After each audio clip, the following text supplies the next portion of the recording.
बदर की जंग भी इसी माह मुक़द्दस में हुई है और फ़तह मक्का भी रमज़ान मुबारक में हुआ है। मैं दोनों पर गौर कर रहा था तो एक नया मजमून मेरे जहन में आने लगा।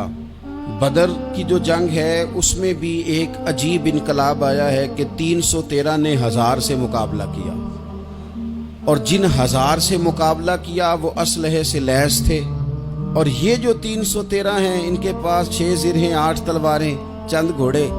लेकिन अल्लाह ने कामयाबी दी तो खुद रब ने बयान किया किस तरह दी। फरमाया वलक़द नसरकुमुल्लाहु बिबदरिन व अंतुम अज़िल्ला।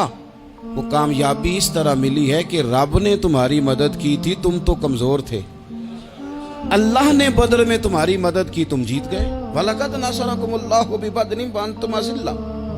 अल्लाह ने बदर में तुम्हारी मदद की, तुम तो कमज़ोर थे। फिर फ़तह मक्का नसीब हुई तो उसमें भी बेहतरीन मनसूबाबंदी नबी पाक अलैहिस्सलाम ने फरमाई, बेहतरीन हिकमत अमली हुजूर ने अपनाई।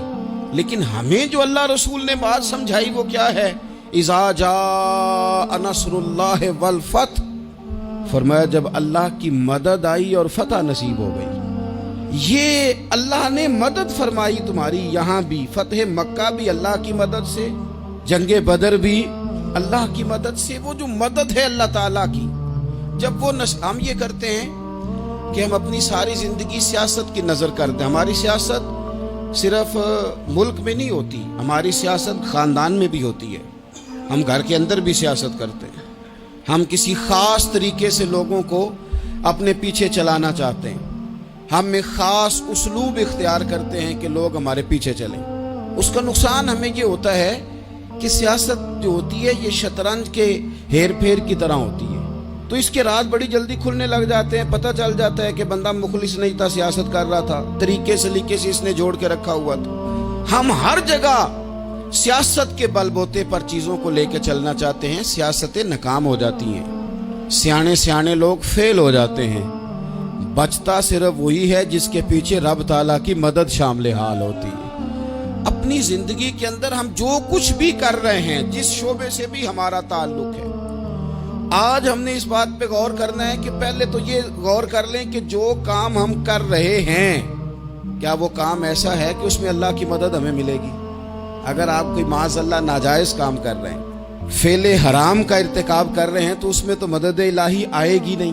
पहले तो ये देखें जो कर रहे हैं वो काम मदद इलाही वाला है, और अगर अल्लाह ताला की मदद वाला वो काम है फिर उस पर गौर करें कि क्या हमने मालिक से मदद का सवाल किया है, हमें मदद मुयस्सर आ रही है। वो मैंने बुजुर्गों से एक बात सुनी थी, वो बड़ी याद रह गई। वो फरमाया करते थे काबिलियत भी बड़ी चीज़ है लेकिन कबूलियत सबसे बड़ी चीज़ है। काबिल होना भी बड़ी बात है लेकिन ज़्यादा बड़ी बात यह है कि उसकी बारगाह में कबूल भी है कि नहीं। अपनी जिंदगी में अल्लाह की मदद की तरफ बढ़े, मालिक की मदद का हुसूल इख्तियार करने की कोशिश करें।